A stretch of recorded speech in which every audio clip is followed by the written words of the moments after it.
just so I know that you're watching.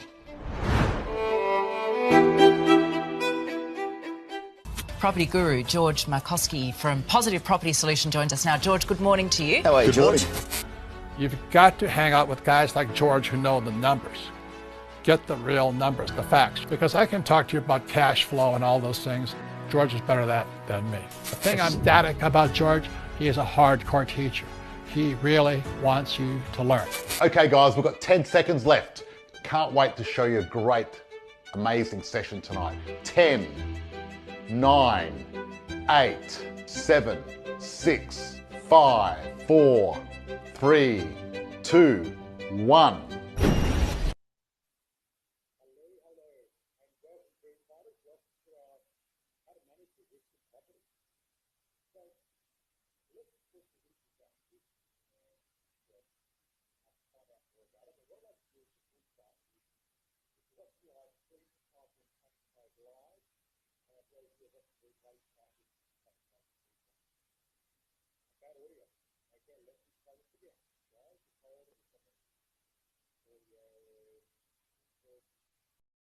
How's this sound? 1, 2, 1, 2.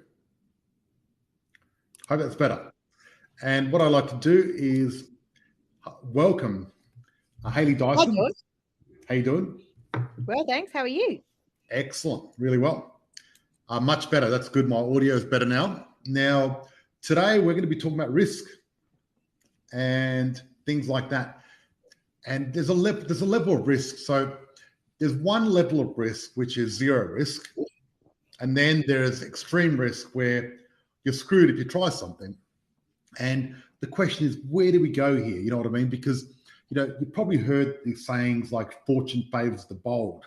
And what that means is, you know, if you don't risk anything at all, you're never going to get anywhere.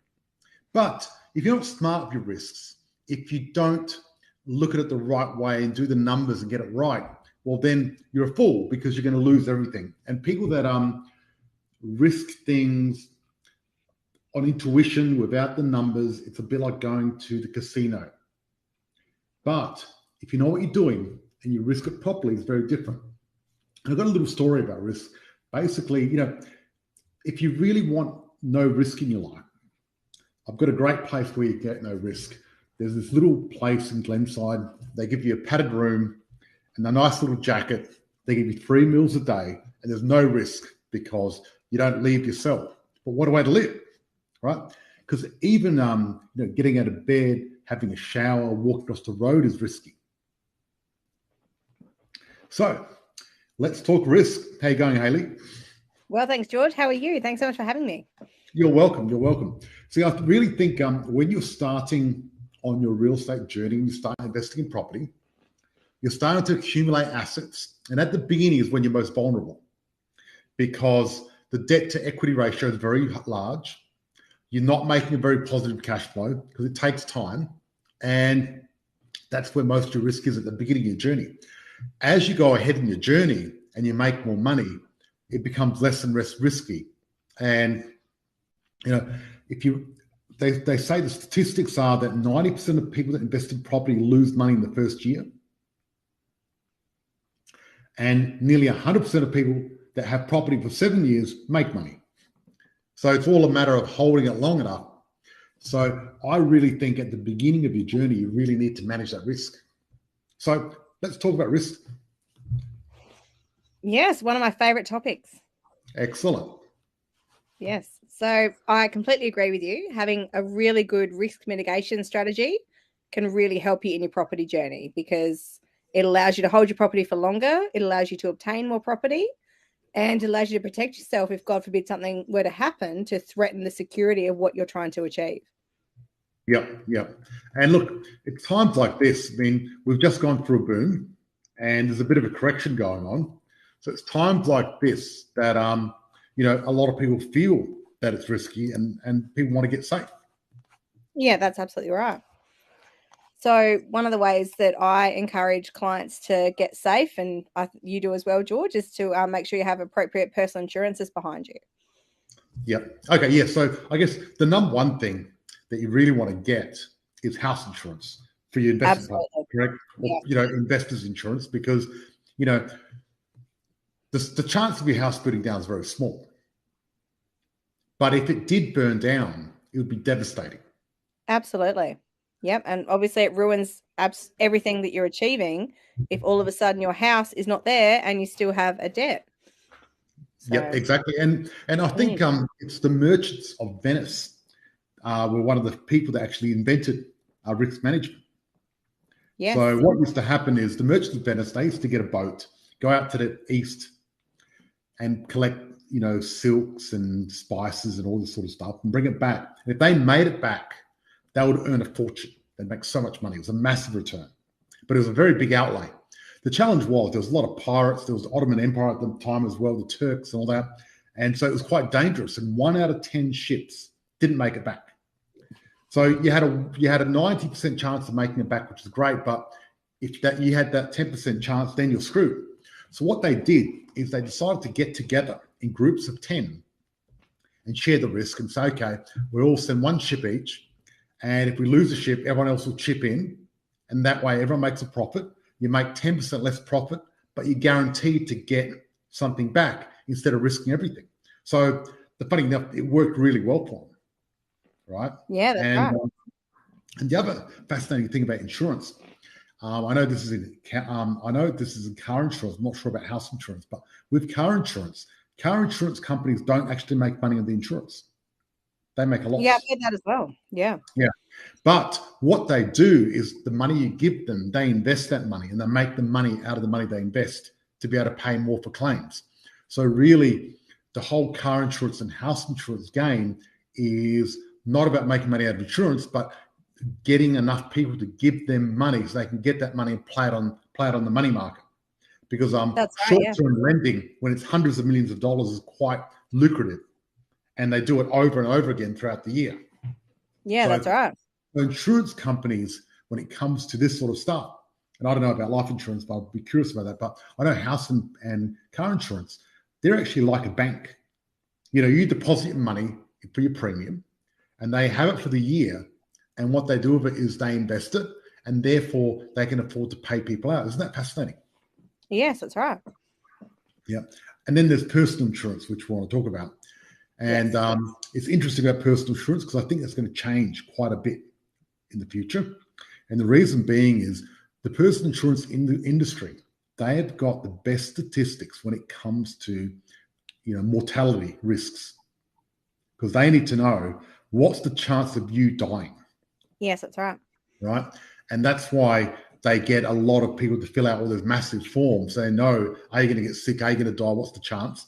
And they get statistics, lots of statistics, and they can predict when you're going to die.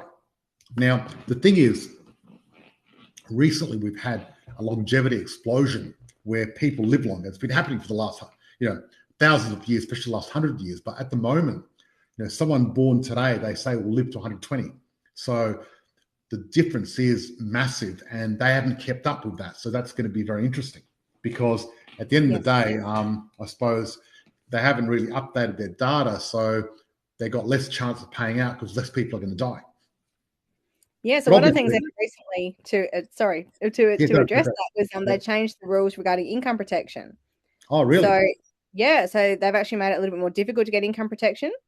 Yep. And it's not as good as it used to be because you used to be able to get it that it would keep paying until age 65. And nowadays it's not as good because they will only pay 60% of your salary till age 65 instead of 75. So people that got insurance before that, you're on a win. But it's still better than the nothing that most people have. But you're absolutely right, George. Things are already changing because the government is realizing that the insurance industry is not sustainable the way that it's going, and that people are going to be living longer, and therefore there needs to be some changes. So you're absolutely right.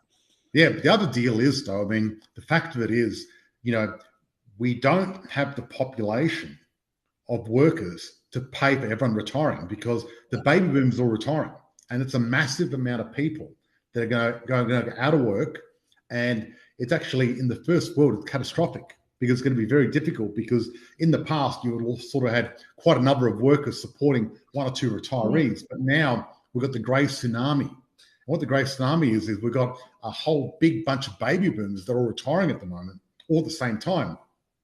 It's going to be tough. And the fact of it is the age-old pension just doesn't cut it if you want a good lifestyle. You know what I mean? That's right. If you want to eat baked beans, maybe, but if you don't want to eat baked beans, it's not going to cut it. And that's why people get smarter with their super, with their investing and everything else like that. And I personally think, you know, the whole pension thing is a safety net. You know, Yes. don't rely on it because it's not worth relying on. It's something you get in case of emergency. But what you really need to do is protect yourself, insure yourself, invest, and fund your own retirement. You're right, because the full age pension for a couple is only about $37,000 a year.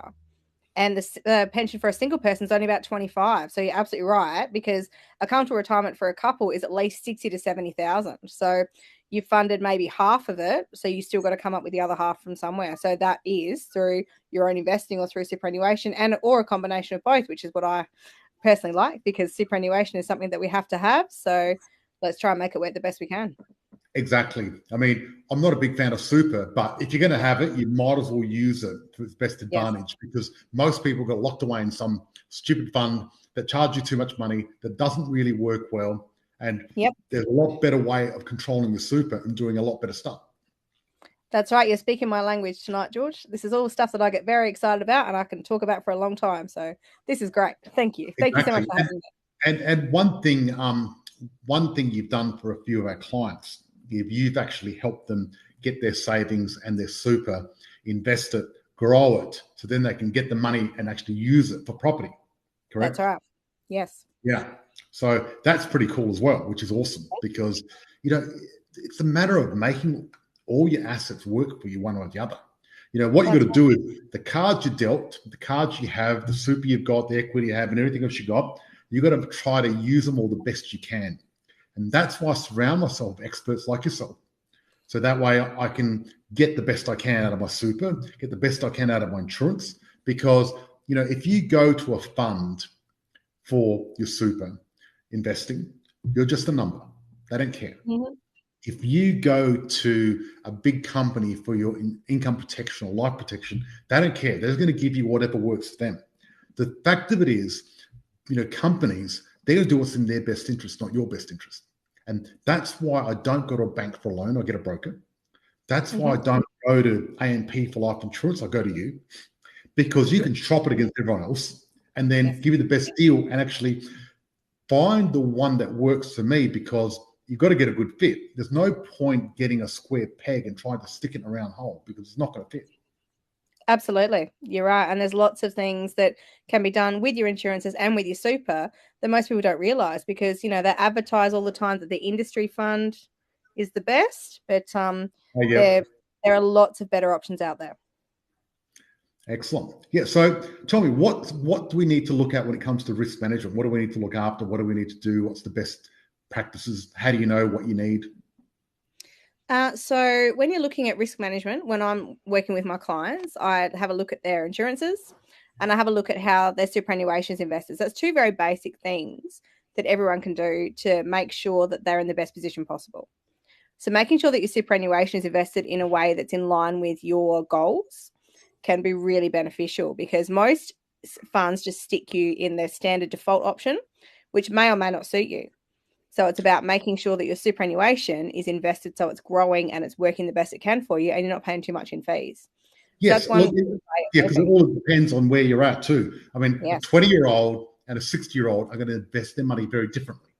That's correct? Right, absolutely. You're not the same appetite, because at 60, you don't have a lot of time and you've got to play it safe. At 20, you've got a lot of time. Absolutely. And, you can actually accumulate quite a bit of wealth over that time if you do it properly. Yeah, that's right. So I'm of the belief that financial planning is for everyone. Most people think it's just for the wealthy, but it actually is for everyone. It doesn't matter if you have $5,000 or $500,000, you can still get some benefit from speaking with a qualified, fantastic advisor. I totally agree. I think at the end of the day, actually, if you got less, you really need more help. Yes, because that's right. You want to make more. But if you got a lot, you still need the help because you want to manage it properly. So it doesn't matter where you're at. You want to do the best you can with what you got. No point saying, I've got 40 grand. Who cares? Let's just not worry about it. You might as well do something with it. That's right. 40 grand is still a lot of money. There's a lot you can do with 40 grand versus just sticking it in the bank. And, a lot of people think, oh, as you said, exactly, it's not enough to do anything with, but actually it is. Yeah. So look, I'd like, if anyone's watching, if you've got any questions, we're going to do a bit of a Q&A here at the end, because what we're doing is we're going to be going to our private group at around, let's have a look. I'm going to check my calendar. At 6:05, we go to our private group, 6:35 Australian Eastern Standard Time. And then, so we've got another 15 minutes anyway. Okay, here we go. Trent, if you'd like to read this question out.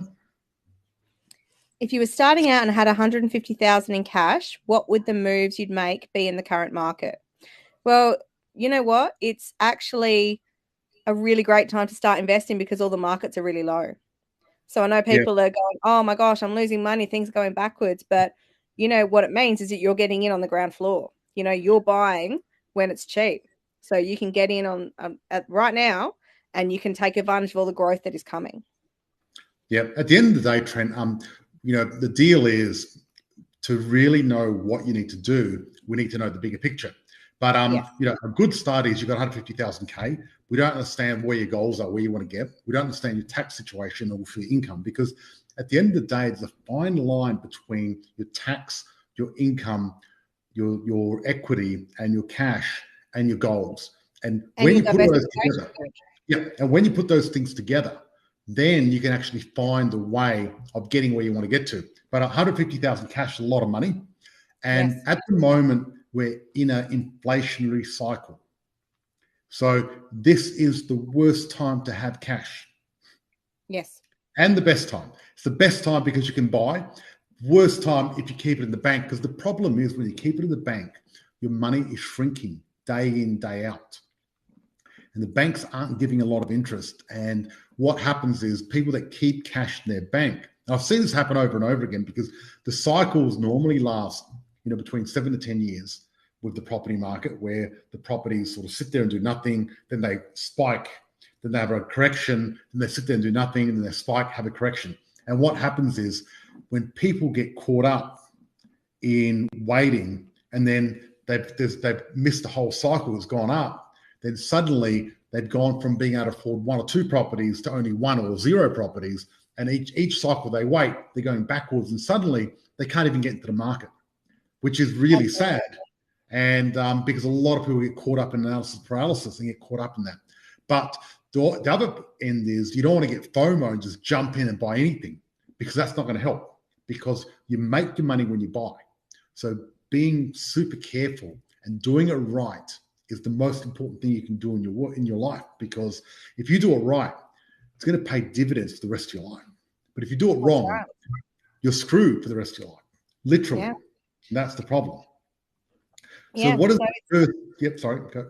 No, I was just going to absolutely just build on what you said, George. Like, it's just about getting the right advice and the good people around you and working out what your goals are. So, working out, sitting down with the right people, working out which properties you want to buy, what else you want to do, where you want to see yourself is a great place to start. So just starting with the right advice. Yep. And the exciting thing is this December, 4th and 5th of December, you're going to see us live here in Adelaide. We're going to be at the Lakes Resort doing our workshop. It's got an amazing room, a beautiful view, people from all around Australia. Some people from overseas are coming for this event. It's going to be very exciting. And I can vouch for that, George. I've been to a few of these run by you and Christina, and they're always fantastic, and everyone gets so much value out of them. Now, what is the first step to financial planning?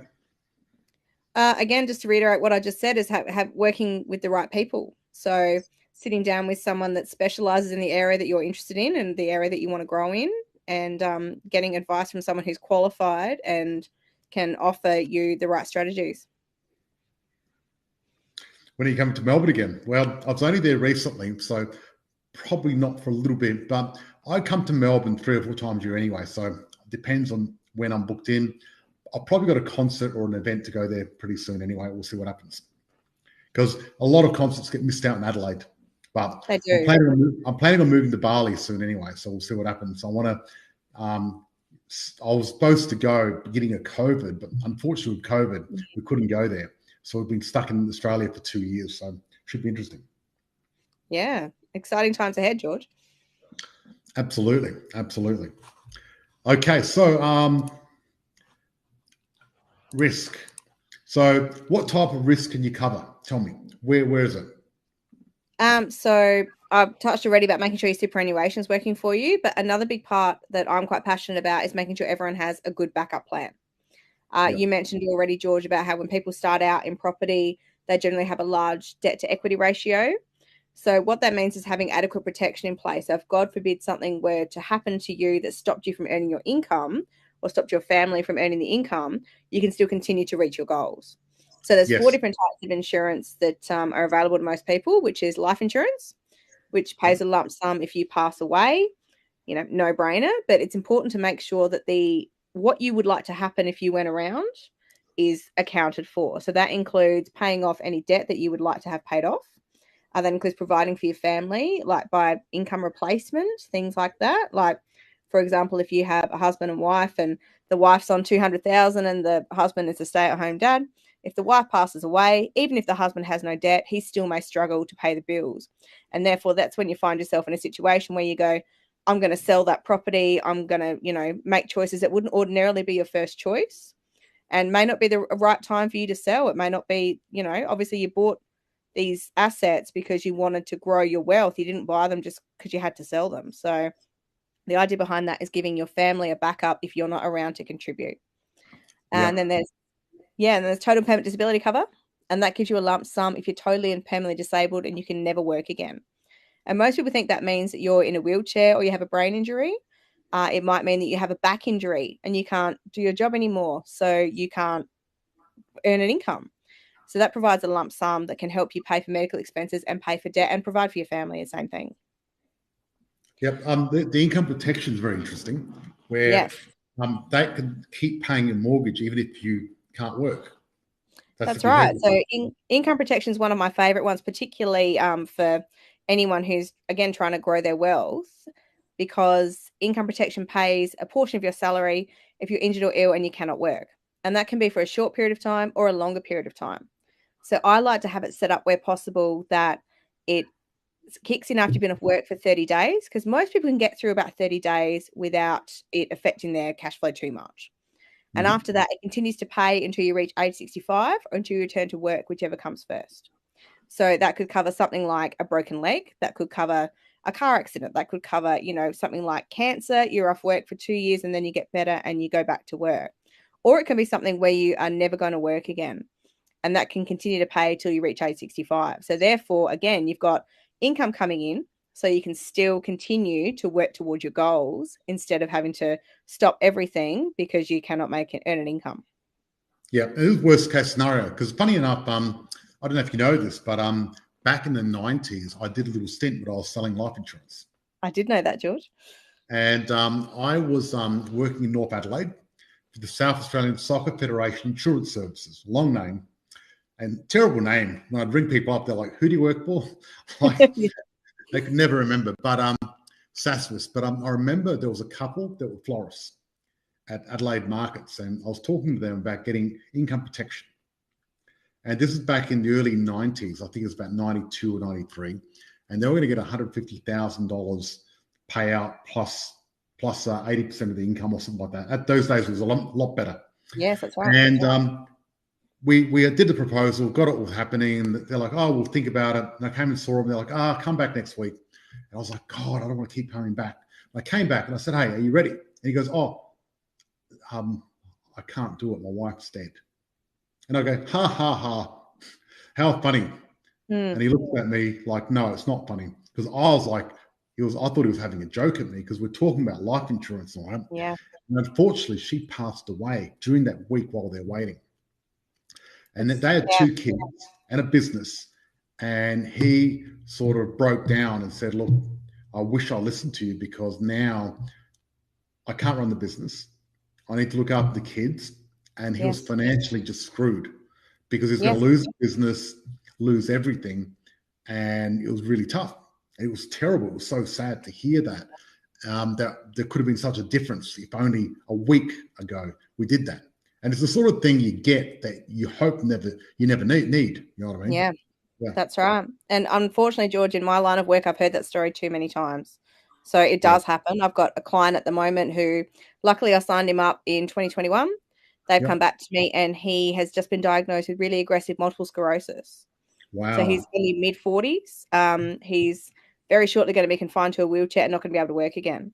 But luckily, we set him up with all the insurances. So he's going to have income coming in until he's 65.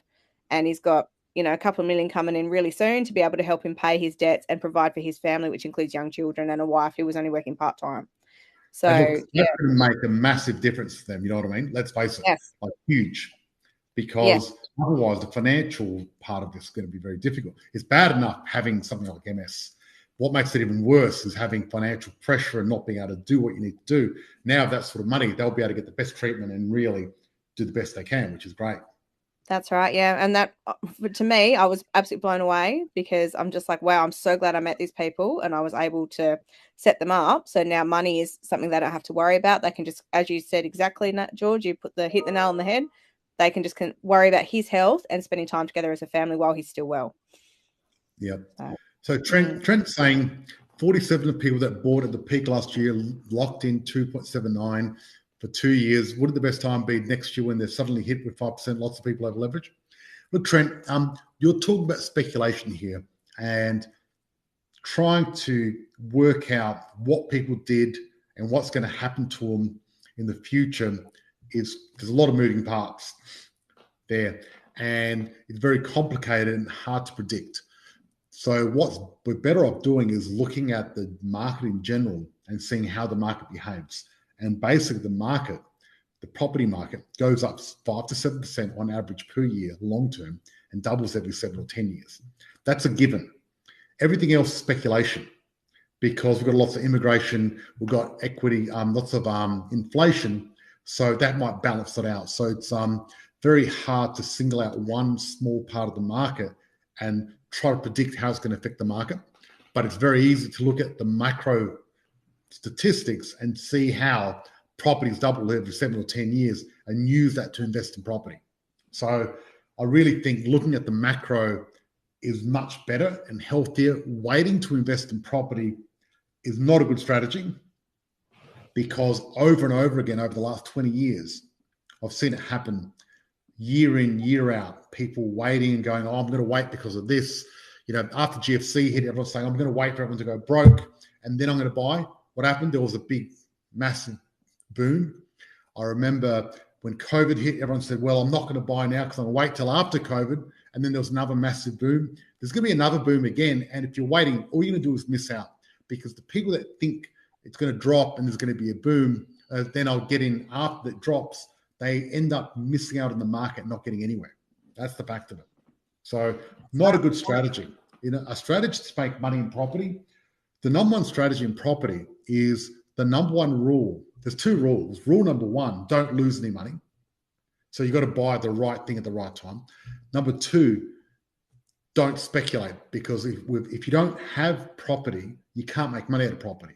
And a lot of people that are waiting for that magic moment, they're just not actually investors, they're waiters. They just sit there and wait. And people that wait to buy property don't make money out of property. People that have got property make money out of property. Well said, George. Timing the market is one of the most difficult things of investing. There you go. And that's it. Now, Warren Buffett, he didn't make any crazy returns at the beginning. He made very average returns, very, very average, 4 or 5% per year on average. But he was there for a long, long, long time, and he kept compounding his money. And he started, I think, when he was 11 years old. Like, wow. And even when he was 50, no one knew who he was. He was a millionaire, but that's all. He didn't become a billionaire till 59. That's when he got on the radar. So imagine if he quit early, or if he speculated and waited till he was 50 or waited till he was 40, going, I'm not going to invest now, it might go down. He just got in there and kept investing. That's right. At the moment, there's going to be a lot of people that are going to hold off investing. And like Warren Buffett says, do the opposite, invest. A bit like at the beginning of COVID, there's a lot of people that held out. Our members got in there and invested. And I can tell you, every single one of our clients that invested over the last 2 years, they have made, 100, 200% return on their money in the last, 2 years, which is amazing. And it's 6:05 exactly. So we're going to have to end this because we have to go to our private group. Any last thoughts before we go? Someone just asked a couple of questions about financial planning. What should I look for in a financial planner? Someone that you connect with, someone that you feel you gel with and that cares about your goals and can assist you with the things that are important to you, and also someone that's well qualified. That's my last takeaway. If you want to work with a financial advisor, I advise it for everyone. Make sure that you work with someone that you think is suitable for you. Yeah. And what I've done is I've actually created a worksheet on how to choose a financial advisor. And what I'm going to be doing is giving it away for free. Type in #financial planning and I'll send you a copy and you can actually check it out. It gives you a little checklist. And I use this myself. I've got a checklist for all sorts of stuff. And this is one of the checklists you need. And you can go through and interview a financial planner and see if they've got what it takes. Just type in #financial planner. Thank you, everyone, for joining us. I really appreciate it. Hope you had a great Thursday night. We're going to be coming with the goods again next Thursday. It's going to be great. I'm very excited. And we're going to go to our private